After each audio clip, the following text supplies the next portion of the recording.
রমজান মাসে দৈনিক এই 8টা সময়ে দোয়া করতে ভুলবেন না। কয়টা সময়? 8টা সময়। 1 নাম্বার, মা বাইনাল আযানি ওয়াল ইকামা, প্রত্যেক দিন নামাজের জন্য আজান হয় কয়বার? এই যে আজান দেওয়ার পরে মসজিদে মুয়াজ্জিন সাহেব নামাজে জামাতের টাইমে ইকামত দেন, আজান আর ইকামতে এই যে মাঝখানে 15 মিনিট 20 মিনিট সময় থাকে, ওই টাইমে যুবকরা ফেসবুক চালায়, মুরব্বীরা পাশে থাকা মুরব্বীর সাথে গল্প করে, আর মা বোনরা দেখা যায় আজান হওয়ার পরে ইকামত পর্যন্ত তারাও তাদের থালা বাসন ঘষতেই থাকে। আহারে বরকতের সময়টা তারা বুঝে না। শুনেন, আল্লাহর নবী বলেছেন, লা ইউরাদ্দুদ দুআউ বাইনাল আযানি ওয়াল ইকামা, আজান ইকামতের মাঝখানের এই যে কয়েক মিনিট সময় আছে, এই সময়ে বান্দা যে দোয়া করবে আল্লাহ এই দোয়া ফিরায়া দিবেন না। 1 নাম্বার সাজেশন পাইছেন না? কোন টাইমে দোয়া করবেন? আজান আর ইকামতের। কি আপনারা করবেন তো? করবেন কারা কারা করবেন না হাত তুলেন। হয় দেখেন কয়েকজন পাওয়া গেছে, আল্লাহর কুতুব, কি মনোযোগ আছে দেখেন। আচ্ছা ঠিক আছে, ওনারা না বুঝে হাত তুলছে। আমরা তো কেউ ভুল করলে হাসি, আল্লাহ হাসেন না, আল্লাহ ঠাট্টা করেন না, আল্লাহ মানুষের বাহিরের টানেন না ভিতরের টানেন। সুবহানাল্লাহ। উনি না বুঝে তুলছেন, অসুবিধা নাই, আল্লাহ মাফ করে দিবেন ইনশাআল্লাহ। তাহলে রমজান মাসে 8টা সময় দোয়া করতে ভুলে যাবেন না। 1 নাম্বার হলো কোন সময়? আজান একামতের মাঝখানের সময় দোয়া করলে এই দোয়া কবুল করবেন কে? মা বোনরা কি শুনতেছে নাকি? 2 নাম্বার, দুবুরা কুল্লি সালাতিম মাকতুবাহ, প্রত্যেক 5 ওয়াক্ত নামাজ যখন আদায় করবেন, নামাজের সময় আল্লাহর কাছে দোয়া করবেন। নামাজের সময় আল্লাহর কাছে দোয়া করবেন, কারণ এই টাইমে আপনি আল্লাহর ইবাদত করছেন, সাজদা দিচ্ছেন, আল্লাহ তাআলাকে খুশি করছেন। এই সময় দোয়া করলে দোয়া কবুল করবেন কে? 3 নাম্বার, নামাজে যখন সাজদায় যাবেন তখন দোয়া করবেন। আমার দেশে বেশিরভাগ মুসল্লি হলো সাজদায় গেলে কিছু কিছু মানুষের নামাজ এত নামাজ না, মনে হয় ফিজিক্যাল এক্সারসাইজ, ঠিক না? এরকম করবেন না। রুকু এবং সাজদার মধ্যে ধীর স্থিরতার সাথে রুকু সাজদা দিবেন। আমি বলছিলাম রমজান মাসে যে 8টা সময় দোয়া কবুল করলে দোয়া আপনার কবুল হবে। 3 নাম্বার, যখন আপনি নামাজে সাজদায় যাবেন তখন আপনি দোয়া করবেন, কারণ আল্লাহর নবী বলেছেন, আকরাবু মা ইয়াকুনুল আবদু মির রাব্বিহি ওয়া হুয়া সাজিদ। আল্লাহর নবী বলেছেন, বান্দা যখন সাজদায় দেয় তখন সে আল্লাহর এত বেশি নিকটবর্তী হয়ে যায়, তখন আল্লাহ আর বান্দার মাঝখানে কোনো পর্দাই থাকে না। এজন্য নবীজি বলেছেন, ফাআকসিরু ফীহি দুআ, এই সাজদার টাইমে দোয়া করো। কিন্তু বাঙালি মুসলমান হলো এমন, সাজদা কত দ্রুত মারবে চিন্তা করে। একটা নিরীহ আমল, দেখেন আমি কি শব্দ চয়ন করলাম, নিরীহ আমল, যে আমলটা কেউই করে না, এই আমলটা আজকে থেকে আপনারা করার চেষ্টা করবেন। আল্লাহর নবী সাজদার মধ্যে একটা দোয়া নিয়মিত পড়তেন, যেটা আমরা অনেকেই জানি না, হয়তো কেউ জানেন। এই দোয়াটা মুখস্থ করবেন, এটা পড়বেন আল্লাহর নবী সাজদার মধ্যে। সুবহান রাব্বিয়াল আলা, এই তাসবিহগুলো তো আপনারা 3 বার জপেন বা আরো বেশিও জপা যায়। এগুলো পড়ার পরে এই দোয়াটা করতে ভুলবেন না। আল্লাহর নবী এই দোয়াটা সাজদায় করতেন। আল্লাহুম্মা গফিরলি যানবি কুল্লাহু দিক্কাহু ওয়া জিল্লাহু ওয়া আউওয়ালাহু ওয়া আখিরাহু ওয়া আলানিয়াতাহু ওয়া সিররাহু। একবার আমার সাথে বলেন, আমি আল্লাহর কাছে দোয়া করছি, আল্লাহ যেন আপনাদের স্মৃতিপটে ধারণ করার ক্ষমতা দেন। বলেন আমিন। বলেন আল্লাহুম্মা গফিরলি, একটু ঠোঁটটাকে খুলে দিয়ে মনটা বড় করে বলেন, আল্লাহুম্মা গফিরলি যামবি কুল্লাহু দিক্কাহু ওয়া জিল্লাহু ওয়া আউওয়ালাহু ওয়া আখিরাহু ওয়া আলানিয়াতাহু ওয়া সিররাহু। এত সুন্দর দোয়া যদি আপনি বুঝতেন, নামাজের মধ্যে শুধু চোখের পানি ঝরতো। মাঝে মাঝে আমরা বা অনেক আলেমরা সাজদায় কাঁদে, পাবলিক বুঝে না হুজুর কেন কাঁদে। আপনি যদি বুঝতেন তাহলে আপনিও কাঁদতেন। কি সুন্দর দোয়া, আল্লাহুম্মা গফিরলি যামবি কুল্লাহু, হে আল্লাহ আমার সকল গুনাহ তুমি মাফ করে দাও। দিক্কাহু ওয়া জিল্লাহু, ওয়া আউয়ালাহু ওয়া আখিরাহু ওয়া আলানিয়াতাহু ওয়া সিররাহু, প্রথম থেকে শেষ পর্যন্ত গোপন প্রকাশ্য ছোট বড় যত গুনাহ করেছি আল্লাহ সব গুনাহ মাফ করো। এই দোয়াটা আমি পড়তেছি কোন সময়? ওই সময় পড়তেছি যখন আমি আমার কপাল আর নাকটাকে একেবারে মাটির সাথে লাগায়া দিয়া আমি যখন আল্লাহর কুদরতি চরণে আমার মাথাটা ঠেকায়া দিয়া বলতেছি আল্লাহ, তখন বলেন আরে আমার বান্দাটা, সে তার মাথা নত করে দিয়ে কপাল আর নাক আমার চরণে ঠেকায়া সে আমাকে গুলামের মতো ভিক্ষুকের মতো বলতেছে আমারে ক্ষমা করে দাও। আমি কি তারে ক্ষমা না করে পারি নাকি? আল্লাহ তখন বান্দার সব গুনাহগুলো মাফ করে দেন। দোয়া কবুলের কয়টা সময়ের কথা বলতেছি, মনোযোগ আছে না গেছে?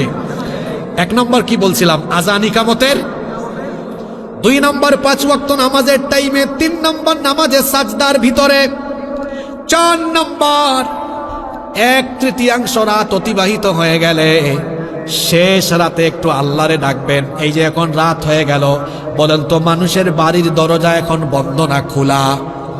জোরে বলেন, বন্ধ না খোলা?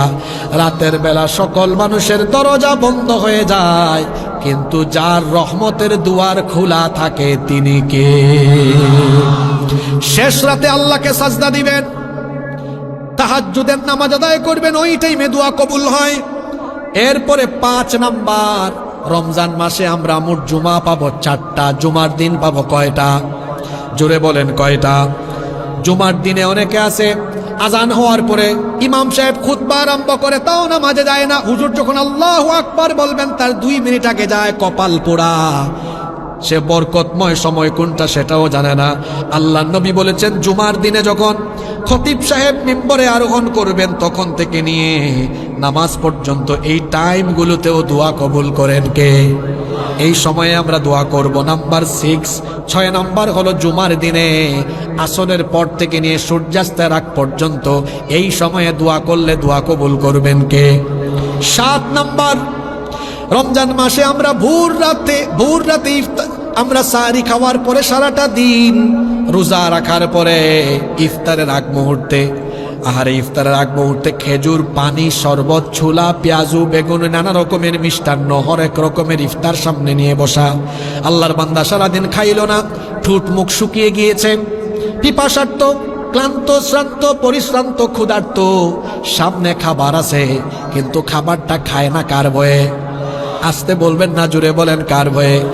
ইফতারটা সামনে নিয়ে অনেকে, যুবকদের কথা আমি বলি, যুবকরা ফেসবুক চালায়, একটু মেসেঞ্জারে চেক করে কেউ টেক্সট করলো কিনা, একটু হোয়াটসঅ্যাপে যায়, কেউ বা আবার প্রথম রমজানের কথা বলে দিয়ে যায়, কেউ বা আবার প্রথম রমজানের ইফতার সামনে নিয়ে বলবে আলহামদুলিল্লাহ প্রথম ইফতারের সেলফি।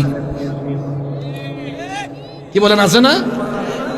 আমার দেশে কিছু আলহামদুলিল্লাহ পার্টি আছে, দেখবেন ওই যে তারাবি আসতেছে, প্রথম তারাবিতে মসজিদের সামনে গিয়ে ছবি তুলবে, আলহামদুলিল্লাহ প্রথম তারাবিতে হাজির।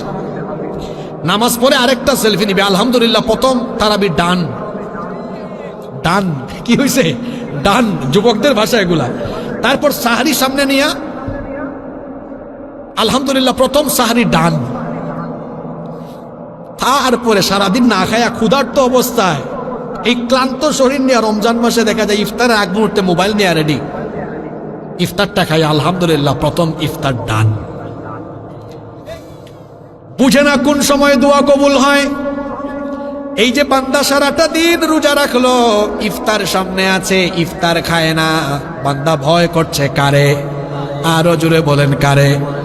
যখন বান্দা ইফতার সামনে নিয়ে হাত তুলেছে, আল্লাহ তুমি দেখো আমি তোমার গোলাম, সারাটা দিন না খায়া আছে, রোজা রেখেছে, আমার সামনে খাবার আছে আমি খাই না, ইফতারটা সামনে নিয়ে আল্লাহ তোমার দরবারে হাত তুললাম, আমাকে ক্ষমা করো। আল্লাহ ফেরেশতাদেরকে ডেকে বলেন, দেখ আমার ফেরেশতা, আমার বান্দার সামনে খাবার আছে খায় না, আমার বান্দা কতটা আনুগত্য করে আমার, সে আমার দরবারে ইফতার সামনে নিয়ে হাত তুলেছে, আমি কি আমার বান্দাকে ফিরায়া দেব নাকি? ফেরেশতা সাক্ষী থাকো, আমার বান্দার সব গুনাহ আমি এখন মাফ করে দিলাম। তাহলে রমজান মাসে আমরা রোজা পাবো 29 বা 30টা। বলেন তো কোনো একটা ইফতারের আগে কি আমাদের দোয়া মিস হবে নাকি? যারা বাড়িতে ইফতার করেন, বউ বাচ্চাকে সামনে নিয়ে 20 মিনিট আগে বসবেন, সবাই একটু ইস্তেগফার করবেন, দুরূদ পড়বেন, তারপরে বউ বাচ্চা নিয়ে হাত তুলবেন, দোয়া করবেন, আর লিস্ট করবেন আল্লাহর কাছে কি কি চাইবেন সব বলেন। ওই সময় দোয়া যিনি ফিরাইয়া দেন না, জোরে বলেন তিনি কে? 8 নাম্বারটা বাকি আছে, কষ্ট হচ্ছে মনে হয় আপনাদের আজকে। 8 নাম্বার হলো লাইলাতুল কদর। এই রাতের দোয়াও আল্লাহ ফিরায় দেন না। আল্লাহর নবী এই রাতে একটা দোয়া করতেন। কদরের রাতে তো আপনাদের এলাকায় আমি আসবো না, দেখাও হবে না, আগে থেকে আমলটা শিখায়া যাই। আল্লাহর নবীকে আম্মা জান আয়েশা রাদিয়াল্লাহু আনহা জিজ্ঞেস করলেন, আমি যদি লাইলাতুল কদর পাই কোন দোয়াটা বেশি বেশি পড়ব? নবীজি বলে দিলেন, তুমি এই দোয়াটা পড়বে, আল্লাহুম্মা ইন্নাকা আফুউন তুহিব্বুল আফওয়া ফাআফু আন্নি। আপনারা আমার সাথে বলেন আল্লাহুম্মা, সবাই বলেন আল্লাহুম্মা ইন্নাকা আফুউন। কঠিন লাগে নাকি? ইন্নাকা আফুউন তুহিব্বুল আফওয়া ফাআফু আন্নি। গুগলে সার্চ করবেন, পেয়ে যাবেন, এই দোয়াটা মুখস্থ করবেন। এত সুন্দর দোয়া, আল্লাহুম্মা ইন্নাকা আফুউন, হে আল্লাহ নিশ্চয়ই তুমি ক্ষমাশীল, তুহিব্বুল আফওয়া তুমি ক্ষমা করতে ভালোবাসো, ফাআফু আন্নি সুতরাং আমাকে তুমি ক্ষমা করো। রাসূল বলেছেন লাইলাতুল কদর যদি কেউ পায় আর কদরের রাতে যদি সে দোয়া করে, তার দোয়া যিনি ফিরায়া দেন না তিনি কে? রমজান মাসে আপনি কাজে লাগানোর জন্য 2 নাম্বার আমল বলছি, বেশি বেশি দোয়া করা। বিশেষ করে কয়টা টাইম মিস করবেন না? আরো জোরে কয়টা? সবাই বলেন, আবার বলেন কয়টা? দেখি এখানে কনসেন্ট্রেট শ্রোতা কে আছেন, একদম মুখস্থ করে ফেলছে। 1 নাম্বার আযান একামতের মাঝখানে, 2 5 ওয়াক্ত নামাজে, 3 সিজদার ভেতরে, 4 শেষ রাতে তাহাজ্জুদে, 5 জুমার দিনে খতিব সাহেব বসলে তখন থেকে নামাজ পর্যন্ত, 6 জুমার দিনে আসর থেকে ইফতার পর্যন্ত, 7 ইফতারের আগে, 8 ফুল তোলার কথা আমার মনে থাকবে, মনে থাকবে। আলহামদুলিল্লাহ বলেন, আলহামদুলিল্লাহ। এইটাকে বলে মাহফিল, যে শ্রোতা মুখস্থ করে ফেল। আপনাদের এলাকার মানুষ খুব মেধাবী, আলহামদুলিল্লাহ। মেধাবী যেটা প্রমাণই পাওয়া যায় ডাক্তার মিজান ভাইকে দিয়ে, ঠিক না? কত ভালো চিকিৎসক, সামনাসামনি তো প্রশংসা করলাম না। আর আরেকটা বিষয় আছে, আল্লাহর বান্দাকে 5-6 বছর ধরে একরকমই দেখি, বয়স কমেও না বাড়েও না। কি বলেন ফুলতোলার মানুষ, আমি কি ভুল বলেছি? আল্লাহ এই চেহারায় নূর বরকত আরো বাড়ায় দেন, শরীরটাকে আল্লাহ এভাবে সুস্থ রাখেন, নেক হায়াত দান করেন। মিজান ভাইয়ের বাচ্চাদেরকে আমিও খুব আদর করি, আল্লাহ সন্তানগুলোকে দ্বীনের জন্য কবুল করে নেন। আপনি আবার রাগ করেন না, হুজুর আমার জন্য দোয়া